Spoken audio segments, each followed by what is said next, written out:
You ever notice how the world can change in a single afternoon? I mean, 1 minute, you're just another face in a small southern town. The sun's scorching, locals nursing iced teas on sagging porches. Whole place looks like a Norman Rockwell painting left too long in the heat. And then, bam, reality walks in wearing a badge you can't see, and everything gets real fast. Yeah, that happened at IT started on Main Street. When a gleaming black SUV rolled up, humming quiet and dangerous under that fried blue sky. I was behind the wheel, 50-something, shoulders back, plain shirt, nothing flashy, except maybe for the steel watch on my wrist. I kept my eyes steady, seeing more than just the heat waves rippling off the road. You know how it goes. Sometimes you don't need a badge to let folks know you don't miss much. Didn't take long before two patrol cars showed up at the corner. Police radio was already buzzing. Black male, expensive SUV, doesn't belong here. One of them laughed. Easy target. Let's have some fun. Sirens broke the slow southern air, and heads popped up all along the block. I pulled to the curb. No panic, no protest. Just a kind of stillness I learned long ago makes people nervous. Got out, hands resting on the hood. No sudden moves. Sunlight bounced off my watch. Some young officer strutted up, voice thick with that tone. This car doesn't fit someone like you. Out of the vehicle now. Laughter behind him, loud and meant to sting. And I'll tell you, there's a special kind of silence you learn to hold in those moments. One that makes a man pushing for a fight second-guess himself. One officer got brave, shoved my shoulder, tried to get a rise out of me. But that's not my game.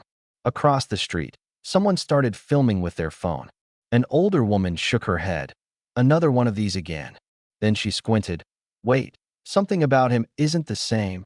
Cuffs snapped around my wrists. They all grinned like it was already won. But my watch flashed a green light, a signal none of them understood.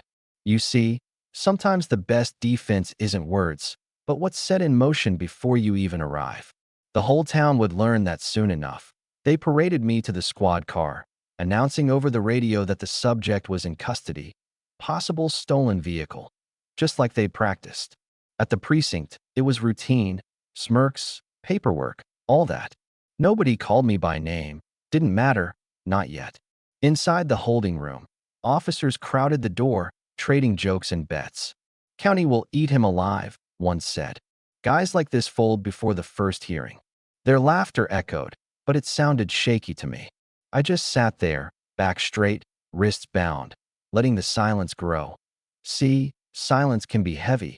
It pushes on people, makes them show their real selves. Down the hall, a young officer tried to run my name through the system. Access denied. Again. Locked out. That's not how it goes with regular folks. He tried to play it cool, but his eyes kept darting to the glass, meeting mine. That's when they started to wonder. Maybe this wasn't routine after all. The sergeant strolled in, flipping through barely filled paperwork. What's his name? No answer. We'll write him as an unknown, one mumbled. The sergeant frowned, but nobody wanted to say the obvious. Meanwhile, that young officer looked like he was fighting off a panic attack. The last time he tried, the system flagged him, sent a report. He kept that detail to himself, but the tension in the room thickened. One of the officers lost his cool, slammed his hand on the table. Say something. You think staring us down makes you untouchable. But all I did was watch him, like he was wasting energy barking up the wrong tree. They tried a different angle. Cooperate. This ends easy. Stay quiet. County will break you. Empty threats, all of them. You ever notice how people who are really in control don't have to talk much? Then the sergeant came back, pissed off with a body cam in his hand. Footage is corrupted, won't open. That's not a glitch, and everyone in the room knew it.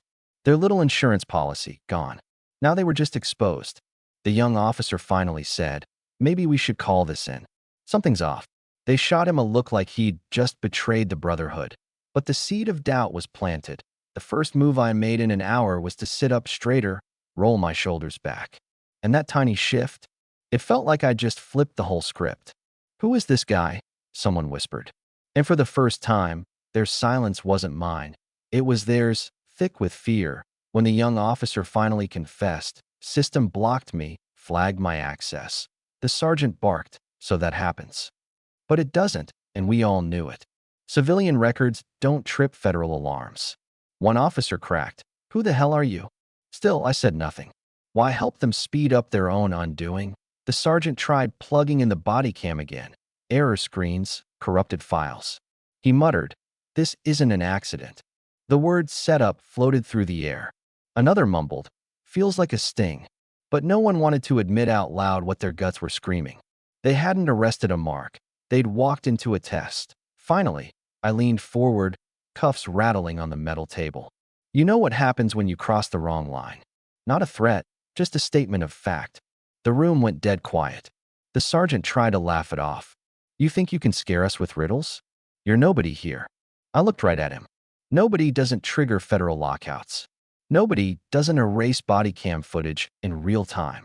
That wiped the smirks away. Then, right on cue, a lieutenant walked in, face pale, phone glued to his ear. He jerked his head for the sergeant to step out. Voices rose in the hall, frantic. The call was from the state attorney's office. High-priority detainee flagged by federal oversight. "We don't even have his name," the lieutenant stammered. The voice on the line cut through. "Release him immediately." Back in the room, panic was spreading fast. Officers who'd been all swagger were now all sweat. I didn't gloat, didn't plead. Just sat there, waiting for the dominoes to fall. The sergeant stormed in, red-faced. "You think calling in favors gets you out? Not here. This is our town. Our rules." I let a small smile slip. "Your rules ended the moment you put those cuffs on me." The front desk officer burst in. "You need to see this." They all hustled out, and when they hit the lobby, the air changed. Dark suits, federal badges, agents moving with the kind of confidence that says, "You're done." I stood, cuffs still on, looked the sergeant in the eye. "I gave you every chance to stop yourselves. But you insisted." The agents removed the cuffs, placed my badge on the table. FBI, Deputy Director, Counterterrorism Command. That got real quiet, real fast. "You profiled me, assaulted me, fabricated charges," I said. "But you didn't just mess with me. You handed me everything I need to tear this department down." An agent set up a laptop. Video rolled. The stop, the insults, the push into the car, all from multiple angles. FBI drones, backup feeds, nothing missed. The officer's own footage was gone, but mine was airtight. That's when the real twist hit. All their routine stops, wrongful arrests, missing complaints, they were about to become evidence. The young officer, the one who tried to warn them, looked at me like his world had just collapsed. He whispered, "Sir, what happens now?" I told him, accountability. Every file, every officer, every victim. This is just the beginning. As agents boxed up evidence, cash, unregistered weapons, confiscated phones, the sergeant tried a last stand. "You'll destroy us over one mistake?" I stared him down. "How many lives have you destroyed because you thought no one would hold you accountable? This isn't one mistake. It's a culture." The Miranda warnings they used on others were now read to them as they were led away in cuffs.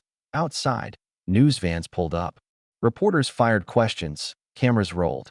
I stood at the podium, the heat and lights in my face. This wasn't about me. This was about a culture of misconduct, systemic abuse, racial profiling, cover-ups. That ends now. Civil rights investigation is underway. Those complicit will face charges. Victims will have a voice. Inside, the place was already hollow. Desks empty, bravado vanished. Some tried to blame the FBI. Others just stared at the floor, futures gone. I walked back through the holding room. Cuffs gone, silence hanging. Justice isn't about the biggest badge. It's about the truth. And when truth arrives, it doesn't always shout. Sometimes it sits still, lets arrogance talk itself into ruin, and then tips the scale. By nightfall, the precinct was a shell. Evidence tagged. Officers gone. Arrogance collapsed. Locals gathered outside, some whispering, some relieved, all a little stunned. For years, people believed no one would stand up to abuse of power. Today, they saw that power can be held to account, that silence and patience, when used right, can be the sharpest tools of all. Before leaving, I faced the cameras one last time. Law enforcement isn't a privilege. It's a responsibility. When you betray that, justice finds its way back.